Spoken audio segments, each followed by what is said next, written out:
cheese. His name is Joel Landmine. Here he is. Come on up. He's got a book for sale, by the way, on the back, side beside mine. It's cheap and worth every penny.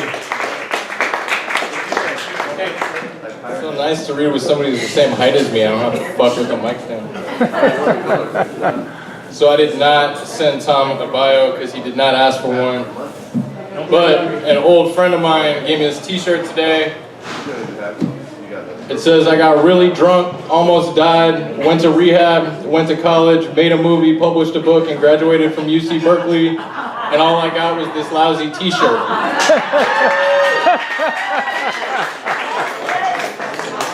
That's about the size of it. Wrong book. Yeah, so the book's called Yeah, Well. I got copies for sale. If you like this shit, come and talk to me. And if you don't throw nothing. Alright, like Joe and Tom, it's good to be back smelling the smells of the Tenderloin. Spent a little time out there. I like it better in here. This one's called A Shameful Victory. I fucking hate pigeons. They're like rats, but without the ingenuity. I emerged from one of those scaffolding mine shafts to see one pecking at trash just off the curb. I spit at it, nailed it on the back directly between its wings, a full-on, thick smoker's hat gob, all mucus, heavy. It bobbed its idiot head wildly, tried to touch its wings together behind its back, spun around in circles there in the gutter. My lips peeled back into one of those uncontainable grins, my teeth bared, my satisfaction palpable. I looked up, and there, across the street, an old woman was stopped dead in her tracks, aghast, had seen the whole transaction. She gave me one of the dirtiest looks that any person has ever given me. Moments earlier, we'd all been alone, but now here we were, sharing a moment together in the street, the three of us.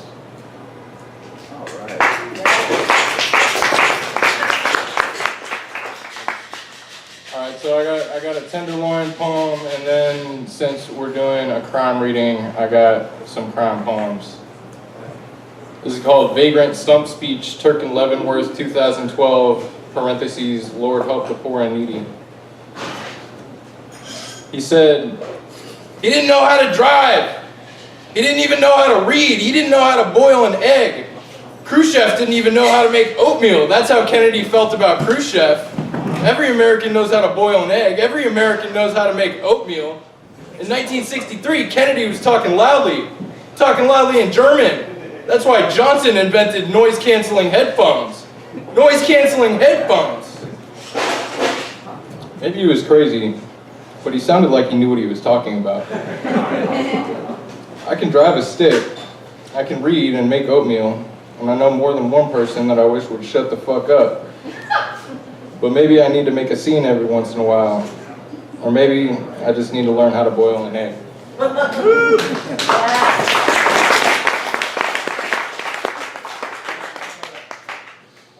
So I spent my day doing recon on telling a dude to go fuck himself yesterday, so still got it. Alright, so to crime. This is called On the Large Portrait of Child Murderer Albert Fish Hanging in My Living Room. Old man, brown, three-piece suit, seated. I tell the nice folks that come over sometimes that it's Sigmund Freud in the portrait. Nobody ever questions this, though Freud had a full beard.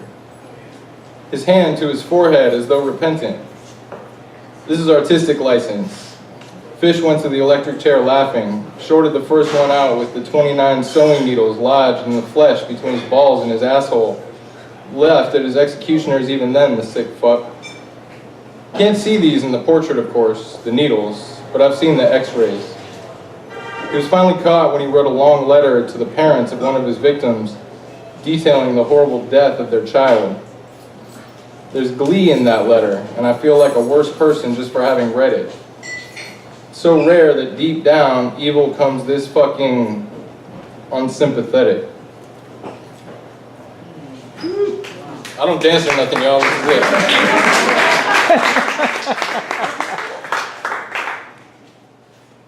All right, I'm gonna skip my other murderer poem and go straight to. Oh, all right. I don't know. Read that one. All right, so this is called The Beetle Family Murders of 1782. It begins with a quote from a traditional ballad about the Beetle family murders of 1782. It truly gives me pain for to pen down a deed so black and yet his mind was sound. Says he, I mean to close 6 persons' eyes through perfect fondness and tenderest ties. A reader to the end, William Beetle, his business failing, found solace not in the bottom of a bottle, but between the bindings. A reader to the end, he concluded in his scholarly pursuits, as so many men have, that there's no earthly gain to be had except interminable misery. As a caring husband and father, and a reader to the end, he sought freedom from the inescapable bondage of suffering offered by this world. For his wife and children, he sought only freedom. He drugged them one night before bed, when they'd all drifted off, a reader to the end. He calmly laid down his book and picked up his knife. When the gingham sheets were soaked, his family's liberty assured, he breathed a sigh of relief and, a reader to the end, uttered to himself, in the land of the blind, the one-eyed man is king, then shot himself in the face. He thought, perhaps, a reader to the end, that they would be reborn, the mythical phoenix rising from the flames, and not just shipwrights charred in a drifter's bonfire. A reader to the end. I wonder what he was reading.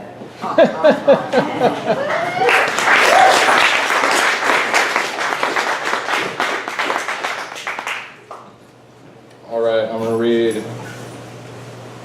you guys a few poems about my short and strange career as a housebreaker. This is called Poem About Breaking and Entering #2. Thank you so much for letting me stay, Nathan. I had nowhere else to go. What are you talking about? What are you doing here? I told you 3 times at the bar that you couldn't stay. I didn't even know you were here. I felt myself wilt like a time-lapse film with flowers in fall.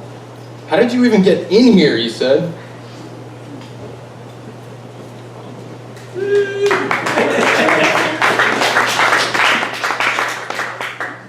All right, so this is a poem about breaking and entering and the tenderloin. It's called John Law May or May Not Have Beaten My Ass, but I will never ever know because I'm a wino and I fall down a lot. Getting out of jail is a lot like walking out of a movie theater into daylight. Your whole body squints like those pinky mice they sell at the pet store to feed the snakes. I vaguely remember that they kicked me out of the makeshift detox for street drunks, 10 mattresses covered in plastic and a blood pressure machine in an abandoned office lobby downtown at 6 in the morning. I went down to 6th Street with enough hustle left in me to get enough cheap whiskey in me to come to in jail at 10 a.m. I woke up behind glass as though someone had put a zoo exhibition in a modern office. The other side was all cubicles, tiny desks with computers and in-out boxes piled high. My side was barren, not even a bench. The smooth cement floor gently sloped toward a drain in the center of the cell, I guess so they could hose me down easily if need be. The only decoration was a small tile partition barely concealing the toilet, that futuristic primitive toilet, all stainless steel, no seat. That toilet became well acquainted with both ends of me that day. We spent the day together. Otherwise, I tried to sleep on that floor that taught me the meaning of cold and hard. I'm a man who slept in alleys, under tables and bars to be swept up at closing time, once sitting up in a plastic chair at a shelter because they were out of mats. My body was bruised over every inch. When I fall down drunk, I usually break my fall with my face. My face was fine, so it probably wasn't that. I didn't know the part of I didn't know the part of town near the jailhouse. After 4 hours of wandering the streets, I found myself at the fucking McDonald's right next to the jail. I could have sworn I heard laughing. I called my mother, Colette. She cried and cried, said she couldn't help me out. She just couldn't. I would have called baby girl, but she'd long since stopped picking up the phone. I somehow hitched a ride. 10 hours and 30 miles later, I got to my father's house. He was on vacation. I broke in through a kitchen window, smoked some weed I'd hidden in an old suit in the hall closet. I got in bed and curled myself around a liter of scotch that, at that point, was worth more than I was. It was the most comfortable fucking bed I'd ever been in. More comfortable even than all those plush beds of all those sweet, pretty women to whom I'd left nothing to remember me by but the fresh tattoo ink I'd sweated on their fancy sheets.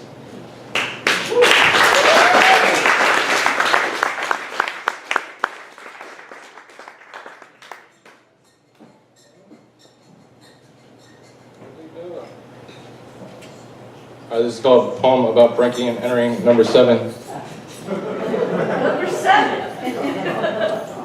I woke up on an overstuffed black leather couch, feeling like the last third of a 40-ounce taste in an apartment I didn't recognize. An old man in a silk bathrobe was yelling at me. "Who are you? What are you doing here?" His face was turning red, a vein bulged in his forehead. His wife stood slightly behind him to the left. She was dressed lavishly, tastefully. She had a silk scarf fastened with a brooch from Tiffany's or someplace. These were clearly rich people. Everything was spotless, perfectly placed, looked expensive. They also had a maid in one of those like old-fashioned powder blue uniforms who was just like staring wide-eyed from the kitchen. It's not in the poem, but it happened.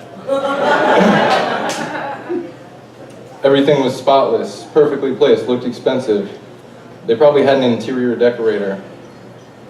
Her face was calm, kind. "How did you get in here?" he screamed. Sitting up now, I go for air like a goldfish. "You don't know, do you, dear?" she said calmly.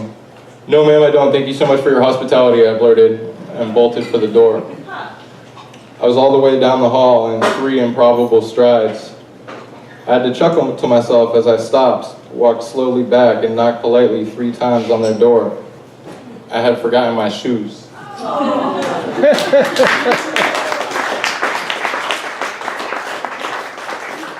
I'd like to send them a thank you letter for not calling the police. I wish I had their address. All right, I'm gonna leave you guys on this one. It's called "I Wrote a Letter to a Lover and Broke into Her Apartment with My Old Key to Leave It on Her Bed," which was over the line, I know, but at least I didn't take the bus across town to punch her stupid fucking boyfriend in the throat like I wanted to. It went like this.